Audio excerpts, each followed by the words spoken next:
ẹ̀ka kílẹ̀ fi ṣe ẹ kàwé à ń sọ pé kẹ́ support bàbá Akíntóyè ká jẹ́ kí ìrìn àjò yẹn kó yá ẹ̀ ń sọ pé condemn passport ẹ wá gba tèmi lọ́wọ́ mi ẹ wá gbà lọ́wọ́ mi ẹ já sáré gbọ́ látọ̀dọ̀ bùdá wa Yorùbá Freedom ká tó wá wọnú màá fi ti Kẹ́mi Bádénàkì ẹ sẹ́yìn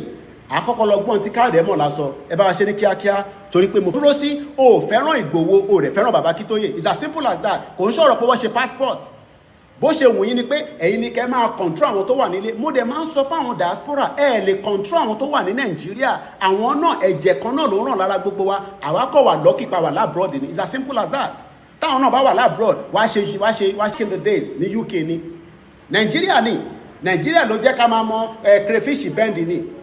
gbogbo àwọn tó wà nílé ẹrù pé wọ́n fẹ́ ṣiṣẹ́ ni wọ́n fẹ́ ṣiṣẹ́ Nàìjíríà ni kò jẹ́ kọ́ ríṣẹ́ ìyẹn náà ni gbogbo jágbajàgba tó pè rẹ̀ ní Professor Moyo tó ń sọ kábàkábà tó fi sọ lóye terrorist kalẹ̀ Nàìjíríà ni